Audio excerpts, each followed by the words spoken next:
Se você está vendo esse vídeo, muito provavelmente a sua cirurgia nasal funcional comigo está muito próxima de acontecer. Aqui eu vou te explicar como vai funcionar no dia da internação e dicas valiosas em relação aos cuidados pós-operatórios. Então vale a pena tirar um tempinho e ver esse vídeo com bastante atenção. Sobre a internação, alguns casos internam um dia antes do procedimento e alguns no mesmo dia. Sobre isso, a minha assistente vai te orientar devidamente sobre qual horário você deve chegar. Ela também te passará orientações sobre o que não pode ter no dia do procedimento, como por exemplo, piercing, cílio postiço, aplique no cabelo, unhas de gel, tudo isso vai formalmente escrito para você conseguir se programar. Chegando a hora do procedimento, muito próximo dela você será transferido para a sala pré-cirúrgica, eu passarei presencialmente para conversar contigo, assinar os termos cirúrgicos e ali, ou dentro da sala operatória, irão pegar um acesso venoso, que nada mais é que uma picadinha no braço para correr medicação, e é o único desconforto que você vai sentir nesse momento. Logo que começar a correr a medicação, vai dar uma sonolência e quando acordar vai estar tudo resolvido. Para você avisar seu familiar, geralmente a cirurgia de septo e carne esponjosa leva por volta de 2 horas e meia, contando com todo o processo de anestesia, muitas vezes bate 3 horas de procedimento. E como vai ser quando eu acordar? Eu vou estar com tampão, esse tipo de coisa desconfortável? Não. Hoje em dia eu até utilizo um curativinho que eu já vou explicar para vocês como é que funciona, mas não tem nada desconfortável como um tampão que se usava antigamente. E de desconfortos, o que você vai sentir? Vai acordar com uma obstrução parcial ou total do nariz, então sensação de nariz entupido. Muitas vezes essa sensação ela se mantém enquanto o curativo interno está alocado, por volta de 7 a 10 dias, dependendo do caso. E junto dessa sensação de obstrução, é muito comum o nariz ficar bem mais secretivo, então soltando coágulos, crostras pretas. Esse tecido ele se forma durante a cicatrização e esse é o motivo que a gente mantém a lavagem nasal como uma rotina até o 3º mês de pós-operatório para ir gradativamente lavando, tirando essa sujeira e cicatrizando da melhor forma. Em relação a outros desconfortos, é muito comum o nariz sangrar no momento inicial da cicatrização, principalmente nos 3 dias iniciais, uma babação constante e por esse motivo nós deixamos um curativinho embaixo do nariz para parando esse sangramento constante e é muito importante nos primeiros 3 dias caprichar muito em compressa de gelo. Então em relação ao gelo, você pode colocar dentro de uma sacolinha e depois num paninho de prato fazendo uma compressa. Você vai rodiziar a região da testa e das bochechas, sessões de 15 minutos, 5 vezes por dia, principalmente nos 3 primeiros dias, para justamente diminuir esse fluxo de sangue mais intenso que acontece nessa fase. Sobre dor, a região nasal não costuma doer, mas é muito comum ela ficar mais sensível, principalmente ao toque. E outra coisa que é bastante comum de acontecer é desconforto nos dentes superiores. Alguns pacientes reclamam que fica menos sensível com uma sensação de anestesia e alguns pacientes sentem dor mesmo. Mas geralmente uma dipirona já é o suficiente para resolver e essas questões de sensibilidade em até 3 semanas elas tendem a normalizar completamente. Sobre as medicações, você receberá uma receita no momento da alta e tudo vai estar bem detalhadinho.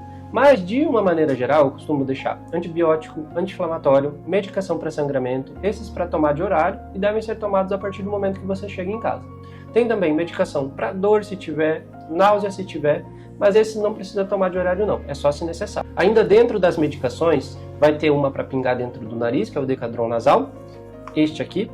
Você pode pingar 5 gotinhas em cada narina, de 12 em 12 horas, na primeira semana, porque ele ajuda tanto na questão do sangramento, quanto na sensação de entupimento mais intenso. E ainda na receita, terá a prescrição da garrafinha. É bem importante adquirir a garrafinha para fazer a lavagem nasal, para a gente ter certeza que vai ser uma lavagem efetiva. E sobre mais detalhes em relação à lavagem, eu vou explicar no vídeo a seguir. Lavagem nasal descomplicada no pós-operatório de rinoplastia. Como fazer? Eu sempre sugiro um dispositivo de alto volume para realizar a lavagem, porque ele é mais efetivo na retirada das crostas pós-operatórias. Então evite lavar o nariz com seringa, com conta-gotas. O ideal é uma garrafinha como essa. Na farmácia você vai encontrar pelo nome de Dinazoar, Rinosoro de alto volume e todas elas vêm acompanhadas de sachêzinhos. Então como vai ser o preparo? A gente vai encher a garrafinha de água para pós-operatório, para evitar bactérias, de preferência fervida ou filtrada, e na sequência a gente despeja o sachêzinho da garrafinha cheia.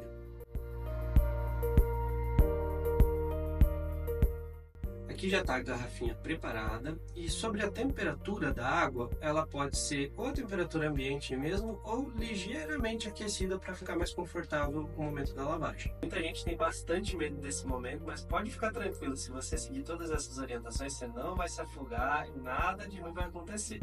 E agora vamos para a aplicação. Basta abaixar bem a cabeça, acoplar o biquinho da garrafa, ele é rombo, ele não machuca, então acopla em uma das narinas, abre a boca, vai respirando lentamente pela boca e aplica do lado.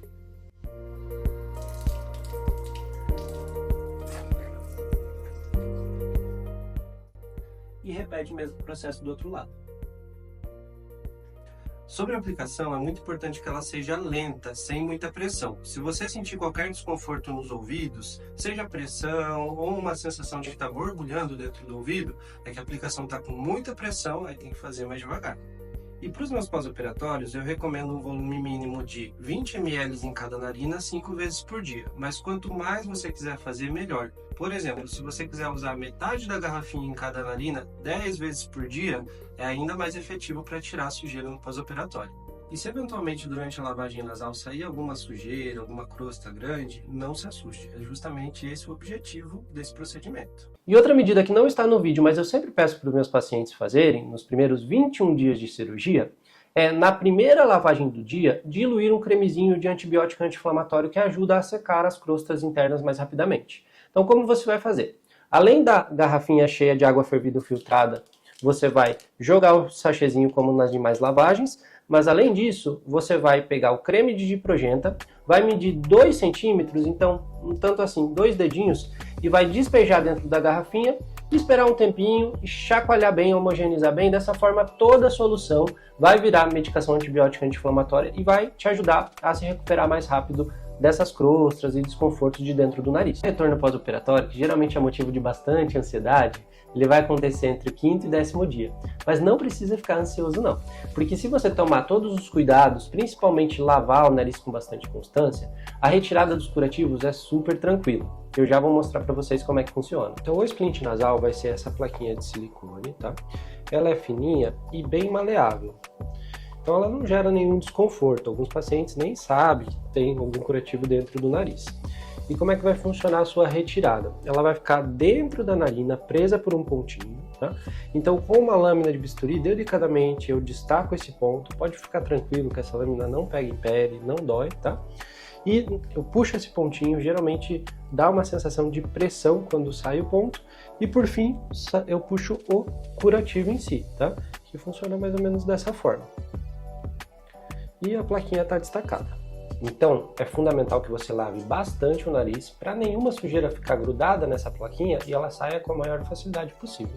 Geralmente é bem tranquilo. Quando a gente vê vídeo no YouTube de retirada, né, relatos de pacientes, a gente acaba naturalmente ficando bastante apreensivo para esse momento.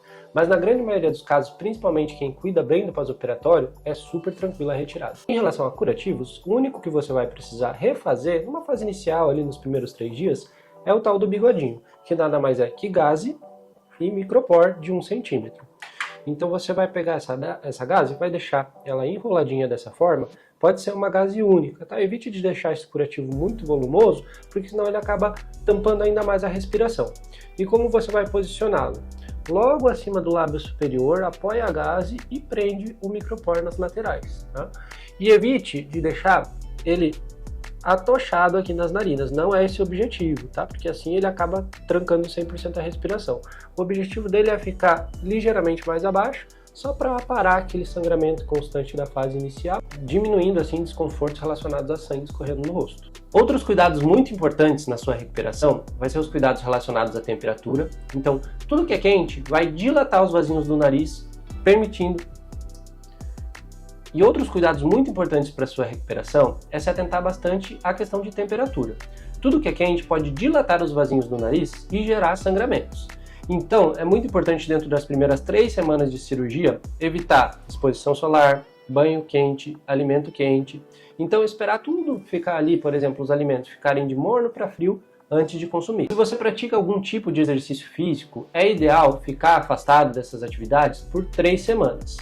Nessa ocasião, você pode retomar atividades de adaptação, ou seja, uma caminhada um pouco mais rápida, um levantamento de peso leve, e com 4 semanas de pós-operatório, você pode retomar os exercícios na intensidade que for. A única coisa que eu peço para evitar, até o 3º mês de pós-operatório, são atividades que possam traumatizar o nariz, como por exemplo, luta, futebol. Então qualquer coisa que tenha risco de gerar traumas no nariz e comprometer a nossa cirurgia, é melhor evitar. Muitos me perguntam se nessas 3 primeiras semanas precisa ficar completamente restrito dentro de casa, na cama, mas não é bem assim. O repouso que a gente chama, ele é relativo. Então atividades domésticas de intensidade leve, que não envolvam levantamento de peso, caminhar dentro de casa, quanto a isso não tem nenhuma restrição. Outra medida importante é durante o sono. O ideal é a gente dormir com 2 ou 3 travesseiros no pós-operatório, para o nariz ficar no nível mais alto que o coração. Isso também durante as primeiras 3 semanas, para evitar sangramentos. Na grande maioria dos casos, o tempo de afastamento são 10 dias. Após esse período, pode voltar às atividades sem problema nenhum.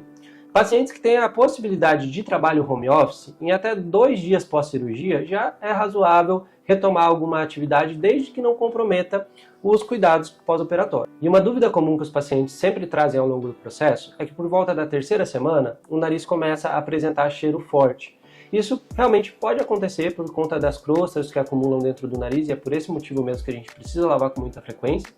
Mas a partir do momento que elas ficam ali um tempo úmidas, elas podem passar a cheirar. Então, a tendência no pós-operatório é a gente começar lavando 5 vezes ao dia e diminuindo gradualmente. Mas se você tiver esse desconforto, vale a pena intensificar a lavagem, ou seja, voltar a lavar no mínimo 5 vezes por dia. Os cuidados pós-operatórios são basicamente esses. Agora é aguardar sua cirurgia. Vai ser um prazer te ajudar.